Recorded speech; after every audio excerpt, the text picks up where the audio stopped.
Who doesn't love Disney? Well, apart from the OG Star Wars fans. But really, who doesn't love a good Disney film? The company has created some of the most iconic animated and live-action entertainment of all time. Mickey Mouse, Donald Duck, Disneyland, the Marvel Cinematic Universe. Disney is currently flying high, and now it's even conquering the world of streaming with its Disney Plus platform. But it hasn't always been that way. The house built by a mouse has made some questionable decisions, to say the least, in the past. So jump onto your flying elephant and let's explore 5 disturbing facts about Disney. And don't worry if you don't have a flying elephant, they're pretty hard to come by. Disney theme parks are famous across the globe. Families travel to them in droves, looking to capture some of that unique magic only found in Disney's films. But the powers that be have noticed, and they decided to control visitors like a certain wooden puppet that we all know with a huge nose. Speaking of noses, one psychological trick is that Disney's theme parks are covered in well-hidden vents that release the scent of vanilla throughout each park. You might think this is just a way to make sure everything smells like candy, but vanilla has been shown to stimulate areas in the brain, causing a calm, content feeling. That's right, if you can't find fun at a Disney theme park, they'll just tinker with your brain without asking you so that you think you're actually enjoying yourself. Another example of this is the Emporium found on Main Street inside some of the parks. Rumor has it is that this sweatshirt selling store cranks up the AC by an insane amount so that visitors are so cold that they'll actually buy something to wear. Tinkering with heat even goes on outside, with pavements deliberately darkened to absorb rays from the sun, increasing the temperature. This encourages people to move along the street to ensure a smooth flow of traffic. I'm okay with something this subtle though, as long as they don't put Minnie Mouse themed probes into my brain, we're good. Disney cartoons are supposed to be all sweetness and light. Sure, they deal with tragic topics such as parental death, I'll never get over Bambi's mom, excuse me, I have something in my eye, and other important issues like wealth inequality and bears eating all of your honey.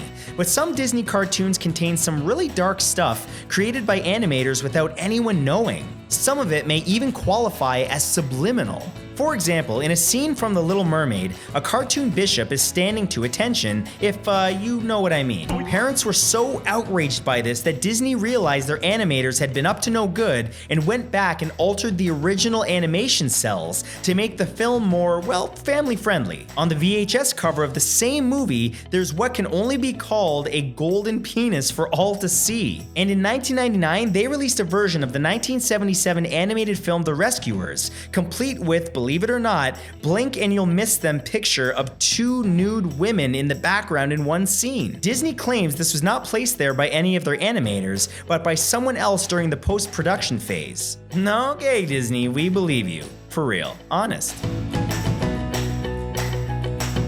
Over the years, Disney has covered some pretty out there topics. These have led to some bizarre situations, though I'm not sure we can hold Disney to blame for all of them. I mean, did you know that after The Princess and the Frog was released in 2009, 50 children across the globe were hospitalized after kissing frogs? And not just that, but they turned out to be poisonous. And some of Disney's strange decisions go beyond their films. When the first Disneyland opened in 1955 in Anaheim, California, it had a penny arcade filled with amusements. Some of these involved shooting galleries for all the kids. The only thing was, for the first 12 months, they used live rounds. In the same original theme park, there was a lingerie store called the Wizard of Bras. I can just imagine the slogan now. Pay no attention to the man behind the bra. Disney's even gotten into hot water over its food preparation. In the early 2000s, they were planning to serve shark fin soup at wedding banquets, even though the animals were endangered. After animal rights protesters put pressure on the studio, Disney decided to drop shark fin soup from its menus. What's next, Nemo pie?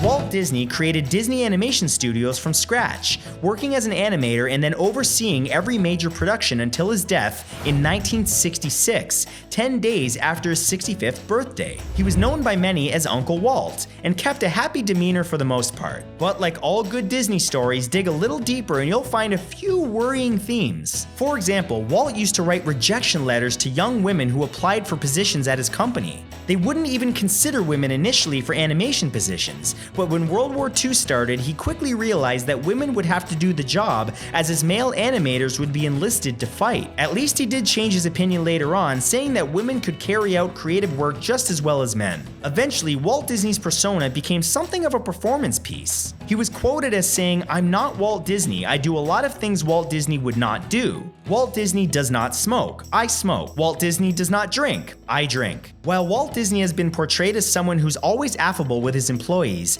the truth is that the only praise anyone would ever get from him was an occasional "that'll work" before moving on to something else. But maybe he really was a true Uncle Walt to many. Just, you know, one of those uncles that smells of whiskey and sometimes makes rude comments at family gatherings. Yeah, you know who I'm talking about, we all have them.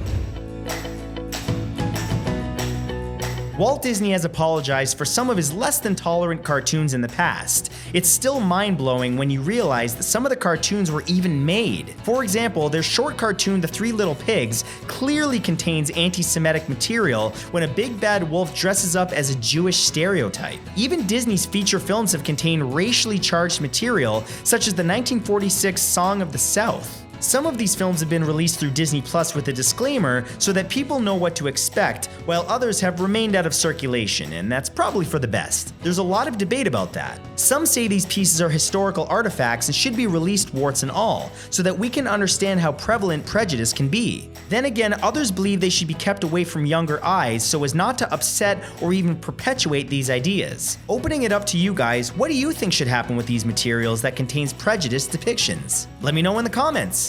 If you enjoyed this video, come tell me right now on twitch.tv/MatthewSantoro, where I'm probably live at this moment.